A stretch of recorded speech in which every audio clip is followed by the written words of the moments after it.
and they somehow can relate to him. I've known him for many years, and I've seen it over and over again. להוציא את חבר הכנסת עודה, להוציא אותו מהאולם, להוציא אותו מיד, החוצה, החוצה. Please expel this Knesset member. Please expel this Knesset member. And let me also convey my tremendous appreciation for all of the nations of the Arab and Muslim world that came together to press Hamas to set the hostages free and to send them home. We had a lot of help. We had a lot of help from a lot of people that you wouldn't suspect, and I want to thank them very much for that. It's an incredible triumph for Israel and the world to have all of these nations working together as partners in peace. And it's pretty unusual for you to see that, but it happened in this case. This was a very unusual point in time, a brilliant point in time. Generations from now, this will be remembered as the moment that everything began to change, and change very much for the better. Like the USA right now, it will be the golden age of Israel and the golden age of the Middle East. It's going to work together. I'd like to thank several great American patriots for their invaluable help in getting something done that almost everyone thought was absolutely impossible. We were wasting our time. So many people said, you're just wasting your time. But we weren't, because we had talented people working with us, and we had people that loved your country, and frankly, people that loved the region. They loved the Middle East. I want to thank my friend Steve Witkoff.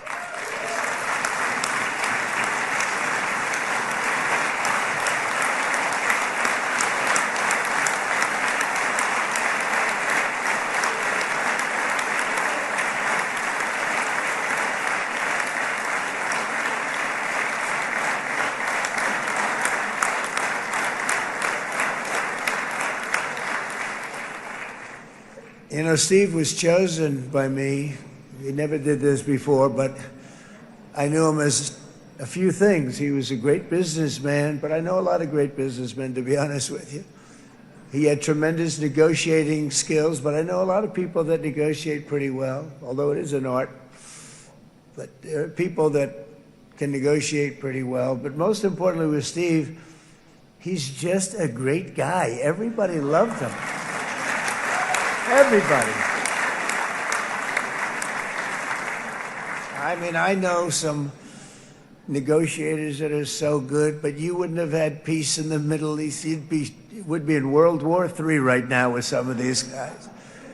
Everybody loves Steve, and they respect him, and they somehow can relate to him. I've known him for many years, and I've seen it over and over again. להוציא את חבר הכנסת עודה, להוציא אותו מהאולם, להוציא אותו מיד, החוצה, החוצה. Please expel this Knesset member. Please expel this Knesset member. Please expel Knesset member Kasif out of the hall. Please expel him immediately.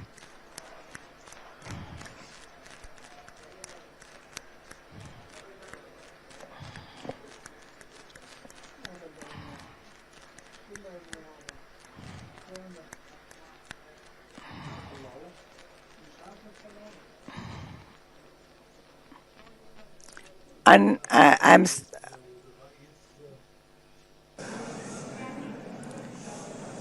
That was very efficient.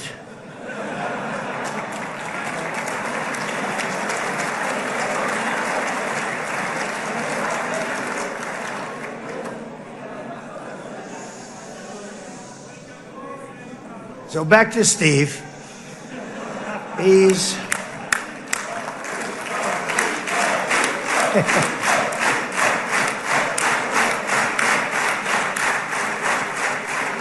But I tell one story because he was so involved, and then we called in Jared. We need that brain on occasion. We got to get Jared in here. We got to get a certain group of people. But Steve started this all by himself. I call him Henry Kissinger, who doesn't leak.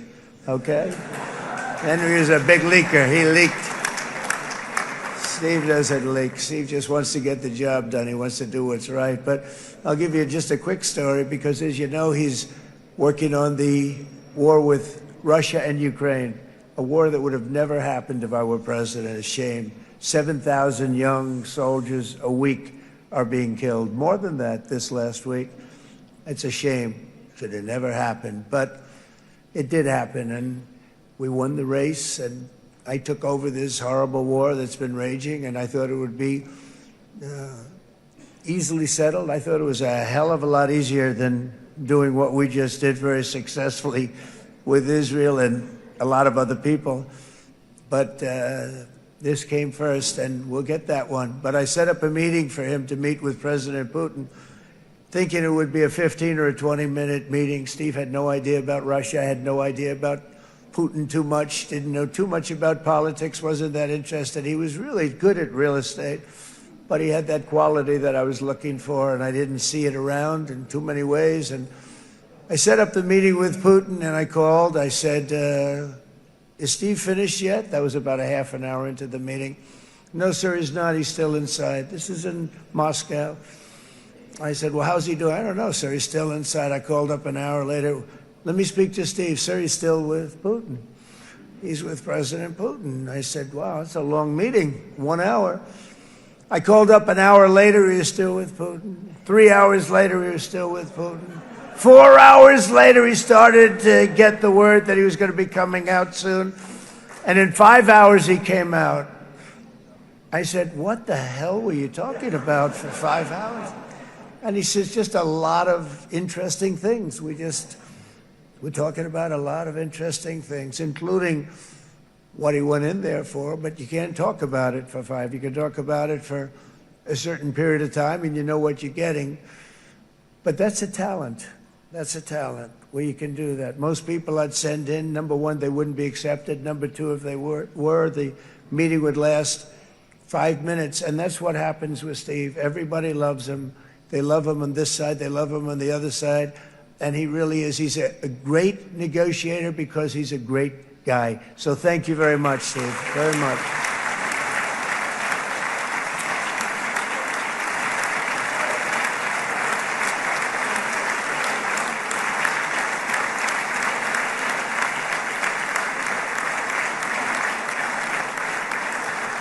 And let me also give a very special thanks to someone who truly loves Israel. In fact, loves it so much that my daughter converted.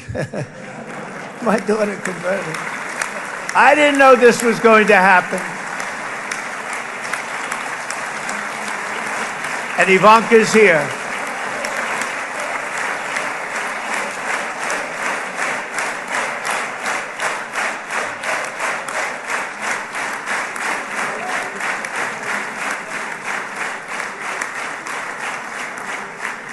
And Bibi, you do know this was not in the cards for me. You understand that. And she is so happy, and they are so happy. At least I think they're happy. If they're not, we have a big story, right? No, they have a great marriage, and they get along great. They're best friends. They have a very special relationship. But Jared has been so helpful. He really did something very special. He established the Abraham Accords with a group of very wonderful people. I like calling it the Avraham Accords because people that, right? Avraham. It's so cool. It's so much sort of nicer, you know, the Abraham versus the Avraham.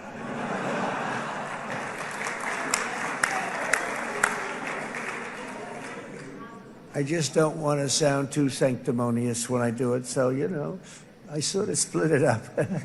This way we keep everybody happy.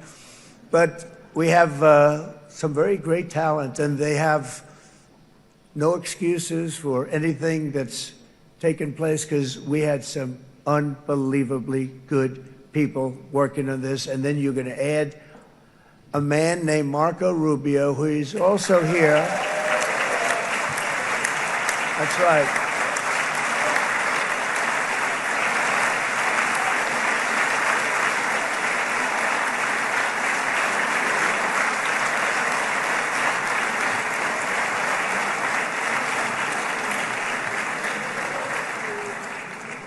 And I have a prediction that Marco will go down, I mean this, as the greatest Secretary of State in the history of the United States. I believe that.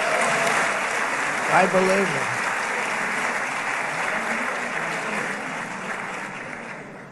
it. And he and I, we really fought it out. You remember, he was tough. He was nasty. Who the hell thought this was going to happen, Marco, right? And now I'm saying he's going to go down as the greatest. He will. He was always smart and sharp, and people respect him.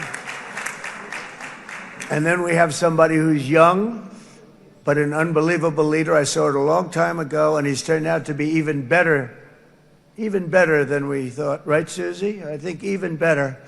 And that's Pete Hegseth, who is our Secretary of War, formerly Secretary of Defense.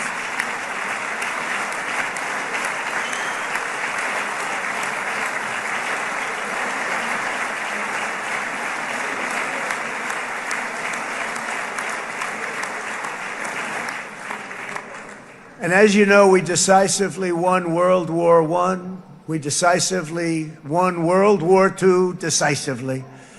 And everything in between and everything before it, we won everything. And then they had the brilliant idea of changing the name from war, it was war, to defense. And with that went a certain thinking. And we fought in a very politically correct way after that. We always had the strongest military, and now we have a stronger military than we've ever had before. Because of my first term, I've totally rebuilt the military, every aspect of it. But we have, if you think, we settled 8 wars in 8 months.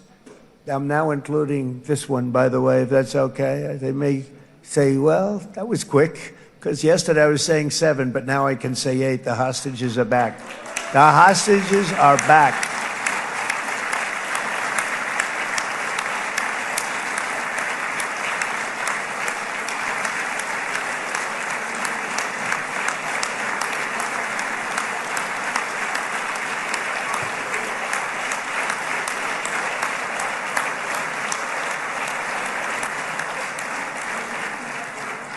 It is a good feeling. Isn't that nice to say? I just said the hostage. First time I said the hostages are back. It feels so good to say it. But when you settle 8 wars in 8 months, that means you don't like war. Everyone thought I was going to be brutal. In fact, I remember Hillary Clinton during a debate, she said, look at him. He's going to go to war with everybody. And actually, she said, he's got a personality that's all about war. No, and my personality actually is all about stopping wars. And it seems to work. It seems to work. But it also means this name change and our attitude that we're not going to go into a war. But if we do, we're going to win that war like nobody has ever won a war before. We will not be politically correct, but we're not going to be there. And I think, as you mentioned, Bibi, before, peace through strength. And that's what it's all about. The United States has the greatest and most powerful military in the, right now, history of the world. I can tell you we have weapons that nobody's ever dreamt of. I only hope we never have to use them. I rebuilt the military. I was proud to do it, but some of the things I hated to do. I hated certain of the weapons because the level of power is so enormous. It's so dangerous, so bad. But we have to do what we have to do. We make the best weapons in the world, and we've got a lot of them. And we've given a lot to Israel, frankly. And